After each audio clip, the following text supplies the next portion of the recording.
Hi, my name is Rebecca Lee, and I co-wrote this book, The Mercury Detoxification Manual, with Andy Cutler, PhD, who should have got a Nobel Prize for what he figured out. And I just got back from Jamaica, and I'm in Vermont, and while I was gone, the little gadget that holds my iPhone disappeared, so I've got it propped up on 2 yoga blocks and the joy of cooking right now, so I hope that works out. But anyway, Andy once told me that he thought 30 to 50% of the population of the States, I guess the States, maybe the world, but I think he meant the States, have enough mercury in them to cause symptoms. And there are a whole lot of symptoms, over 250, an undiagnosed epidemic, as one of my colleagues put it. An undiagnosed epidemic of chronic mercury nicely explains much of what is going on in the health of our nation. And we know there's been significant exposure. There's even some kind of an event coming up to remember Simpson would. And if you don't know what that is about, look it up. In the 1970s, in my feckless youth, as I like to say, I lived and traveled in India, Pakistan, and Afghanistan. Every now and then I'd come back to the States, and I was definitely a culture shock. I would just stand around and look at stuff in a flabbergasted sort of way. Visiting a drugstore was like a psychedelic experience with all the colors and packages and products. Of course, after a while of getting used to things, it wouldn't be so astounding, but overall, you need to get out of the fishbowl you live in to see the world with new eyes. So as I said, I just got back from 6 months on the island of Jamaica, where my husband and I have built a guest house.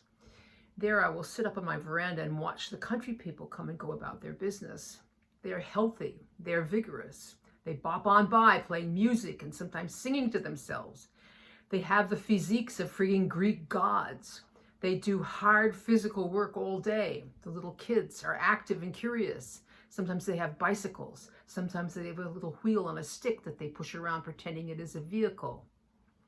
I know that Jamaica has old age, sickness, and death, and chronic illness too, but it is not like the States.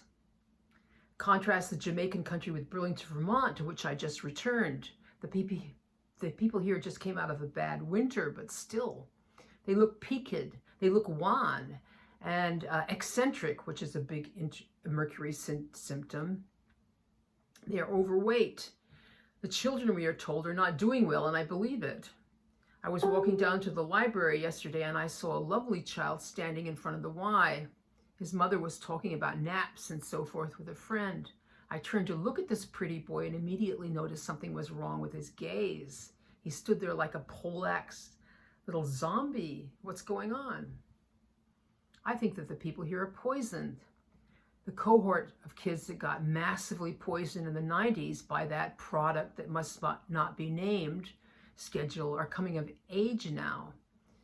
They are taking over the entry-level jobs and they are starting to look around and change things to suit themselves. And it's incredibly irritating to people like me because, like most young people, they are completely unself-aware.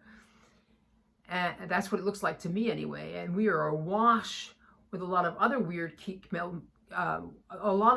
chemicals to molecules too. Chemicals don't have to be proven safe before they are unleashed on us. You must prove them unsafe to get rid of them. And I'm a hell of a lot more worried about all the heavy metals and endocrine disruptors out there than I am about carbon dioxide. I still think that mercury is the mother toxin, because if you get enough mercury in your body, everything else builds up. And a lot of things that do that building up are synergistic with mercury, so the result is exponential. Although mercury on its very own, is certainly bad enough. One of my clients who was making good progress chelating and has a, quote, grand affinity for engineering said that the Andy Cutler method is, quote, standard technology, which he explained means scientific information that has been proven to work if properly applied by the book. It is what makes Andy Cutler chelation so good, he said.